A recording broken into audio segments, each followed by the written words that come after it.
Hi everyone, it's Catherine here from Inky Finger Cat, and we have another Christmas in July video. Doing quite well. What is this? Day 7. Whole week done. Okay, so today's theme was Deck the Halls, and I really wanted to use Arrange a Wreath, which is one of my favourite very old Stampin' Up stamp and die sets. I don't think I'll ever tire of using this because I just think it cuts such pretty wreaths out from the dies.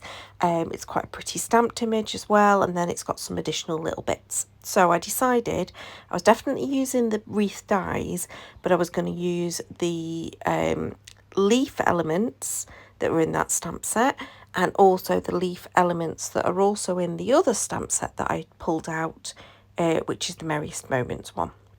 And I'm going to use a different colour green for each of the different styles of leaves. And then eventually I'll get around to fussy cutting these out. And you'll go, why is she fussy cutting things that have got dies? Because it was just easier.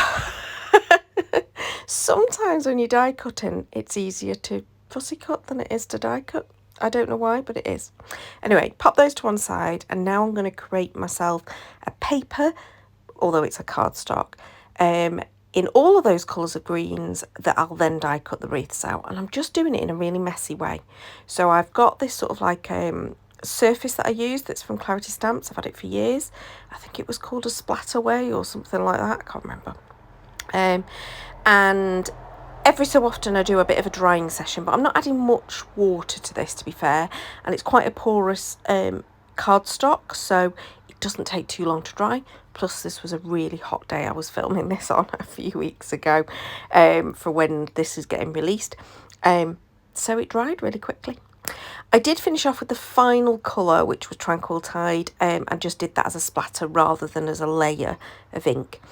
And to be honest, I was just after getting shades of the colours that were in the stamped images, and you'll see on the end result it really doesn't matter whether you've got great coverage or not. I decided to cut both types of wreath out for the first piece, and then the second piece, which obviously only fits one on, I went with the more solid rather than the bobbly wreath as I think of it. And I use a bobbly wreath more as a sort of an accent underneath. This becomes, the sort of more solid one becomes the main wreath element, but you'll see what happens, because I then decide, oh, do you know what would be nice? Bit of shine. So I went and grabbed my scraps of the mirror cardstock that I had cut into. I have like a pouch that's all like speciality type papers, so vellum and foiled scraps, etc. And I have them all in one pouch together, so they're not in the normal cardstock pouch. And yeah, I cut one of each of those wreaths out from the mirrored cardstock as well, the foiled cardstock, sorry.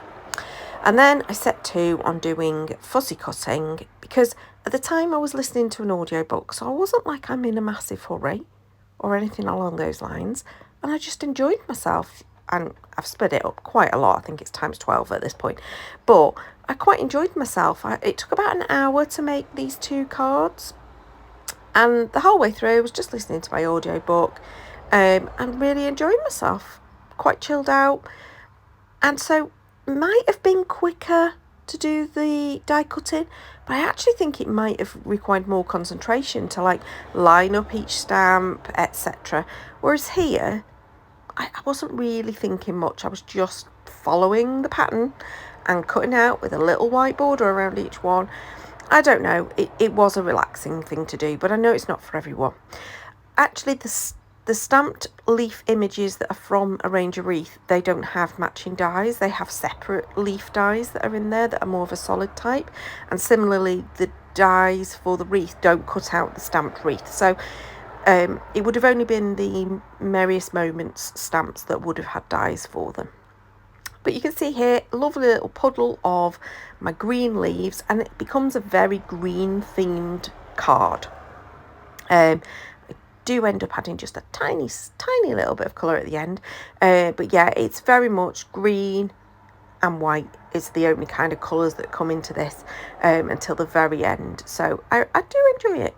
So this is me just having a little play and working out, is it going to do what I'm thinking of? So what I'm thinking of is doing a cluster at the top of each wreath, adding a bow, and I decided, yes, it can work with these leaves. So my general idea isn't totally bananas. And then I just start gluing things down. I don't go with rhyme nor reason. I suppose, no, there is a bit of reason. I try not to add two different colours together too close to each other, for example, and try to get them sort of reasonably balanced on either side, but not identical. And then I added that first wreath to the mirrored bobbly one underneath, and then the second one I'm doing the bobbly one I've cut from the inked up paper. I have the solid one that is the mirror cardstock, and then the solid one from the inky paper. So this one becomes a very much a fuller wreath, and it's got more layers to it, and then that sort of gives me the idea of what the sort of the thought behind this video might end up being. So clearly at this point I haven't had the thought, but at this point I'm starting to think, well, I could do one as a plainer card and one as a stepped up card as an example of how you can take exactly the same idea and just step it up a little bit. So the two ribbon scraps are actually, you know, bits and pieces you've cut off your tops because you don't want the little ribbony things that are inside that are there to keep on the hanger, but they then get in the way when you wear them. That's what those are. I had to cut them off a top earlier that day and put them straight onto the craft desk, and then they got used. So, you know, all for reusing. So my slightly less full wreath goes straight onto the card blank. But then I decide, right, how I'm going to step this one up is to add something to the background. Now, that something could be anything. It could be more stamping. It could be an embossed pulp folder. It could be a piece of pattern paper. But what I went with was a little bit of text stamping. Now, this is a very loose text stamping. You can sort of work out some words on it, but because it's mainly going to be covered up, it really doesn't matter what the theme of the words is. And I did it with gold embossing, and that just looks perfect in my opinion. And as a result, I'm like, oh, I really wanted to step up that other one as well now, but no, we're going to keep it as one is quite simple and one is the stepped up one. So I have glued them. I've put something heavy on top of those ribbons to keep them in place, and now I'm choosing my sentiment, and I went for the Merriest Moments stamp set, and I went for a sentiment that just said Season's Greetings. I did contemplate trying to keep something really simple and go for something that I've already die cut and stamped or foiled, you know what I'm like with my foiling, foiled and die cut sentiments, but I went, no, do you know what, I'm going to just go with the stamp set that I've got out and go with just a simple panel, like a strip sentiment. It's quite a wide strip because it's quite, you know, there's quite a height to some of those letters. And I'd stamped it in the sort of tealy colour, and then which was, I can't remember the name of it, but it's the one that's from Concord 9th. But I then edged it with a different colour green. I used the gumball green because obviously the whole wreath is lots of different colours of greens, and I didn't want it to just stay the same. I had contemplated whether I'd gold embossed it, but I decided no, I'm going to keep with the green theme. The card blanks themselves are pre-made card blanks. I'd bought these, I used a red one on my last card, and this is the green set. I bought these just as from Hobbycraft, I think it was, or the range or somewhere like that, in anticipation that I might want some green and some red cards and envelopes for Christmas in July. So I did keep that bit easy. Now this is the point where I add in a tiny little pop of colour, and it is the... I'm now thinking, what's it called? I think it was the rosy colour from the glitter glues from Kingston Crafts. And I just add the dots round the wreaths to sort of simulate berries. Then I took a piece of white paper. It is quite a thick paper that I have because I quite often use it for digital stamps. And I just added that as a panel on the inside. And then those leftover leaves, I added those just with a tiny little dot of glue to the insides of the cards just to finish them off. And that basically is it. So one that's more sort of stepped up and one that's a bit plainer.